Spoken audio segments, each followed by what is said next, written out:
To dispel the public's mounting suspicion, the Air Force in 1997 released a comprehensive rebuttal to all charges of a cover-up and the presence of alien bodies. So they issued a report stating that the people who reported seeing bodies were mistaken. What the Air Force said they saw were mannequins. These mannequins, which were over 6 feet tall. Well, we've done some checking on that story, and the dummies weren't used until 1953, 6 years after the event happened.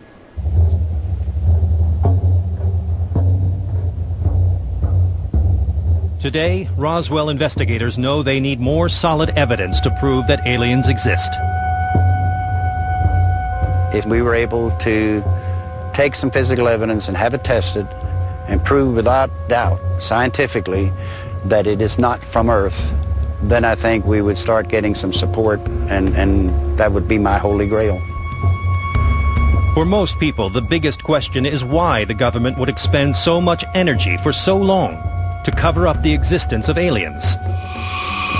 The answer may lie somewhere along Nevada State Highway 375, otherwise known as the Extraterrestrial Highway, for the many UFO sightings that have been reported along this lonely stretch of road. About 90 miles north of Las Vegas lies a block of government land known as Area 51. Area 51, one of the most infamous places on planet Earth. Just 15 minutes away from Area 51 is the Little Alien, a kitschy spot where visitors can grab a cold drink and soak up some local information.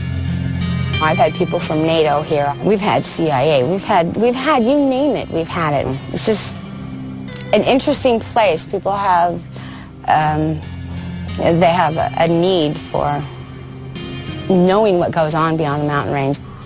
For years, rumors have circulated that within Area 51 is a large Air Force base where top-secret military testing and experiments occur.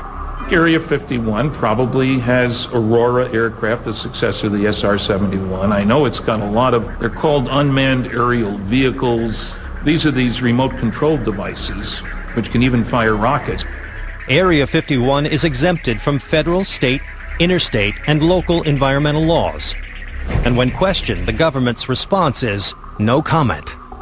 There's quite a bit that happens just over the mountains here. You see military exercises, you see flares, you see airplanes, helicopters, unmanned vehicles.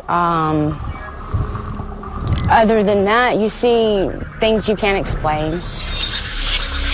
It's difficult to locate Area 51 since it's not on any map. The airspace over the area is heavily restricted, and high fences surround the perimeter. Trespass here at your own risk. If you're on the ground, there are sensors all over the place to pick up motion of things that shouldn't be there. And as one guy called them, the camo dudes, guys in camouflage outfits in their jeeps will come traipsing after you. If you're in the air, they will send fighters up after you. The helicopters have some serious armament. When they shoot you, you're going to be dust. But there's one rumor that always generates the most excitement. I thought that they had reverse engineered the spacecraft that supposedly they found crashed in this area. That rumor stems from the experience of Bob Lazar, who claims he worked at an ultra-secret division of Area 51 called S4. S4 was built and maintained only for one reason, and that was to house and to test any other recovered alien technology vehicles. Lazar says he was a trained physicist at the Los Alamos nuclear facility, and that in 1989 he was approached about a secret government research project and flown to Area 51. Lazar initially thought the spaceship had been developed by the U.S. military. They said, this is an alien craft and we want to be able to duplicate it and we want to know how the thing works. As the senior staff physicist, Lazar was in charge of analyzing the ship's propulsion system. Here was an incredibly complex system. There was nothing even as simple as wiring connecting subsystems together. So it operated more like magic. Every single waste thing that was going on was being utilized by something else. So it was, for all intents and purposes, completely perfect. Over the next few months, Lazar and his team made little progress in understanding how the craft worked. we were dealing with something that could have some just fantastic impact, but at the time we didn't even have the slightest chance on how to duplicate the system or really even understand what was going on. It wasn't your typical day job. Lazar would get called into work erratically, sometimes late at night. After 6 months, the calls stopped coming.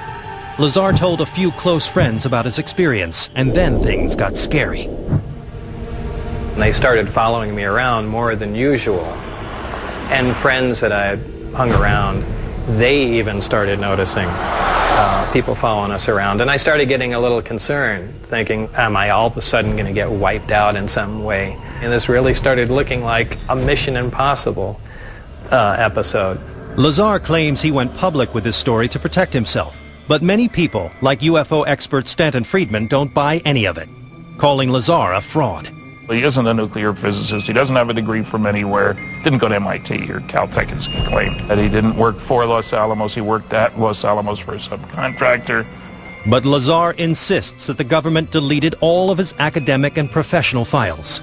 They've gone to great lengths to discredit everything that I've said, and successfully so in many respects. Something they always told me, it's one of the easiest things to keep secret because it's so unbelievable. And that really is true. If I heard the story from somebody else, I don't think I'd buy it. It's pretty far-fetched. Only the government knows for certain if Bob Lazar's story is fact or fiction. But the truth is out there.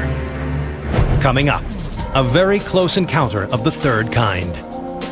Their features were small except for the eyes, and the eyes were huge. And later, could increased sightings around the world suggest we're due for an official visit? I have a sense that there's still more to come. It's not over. It's not over.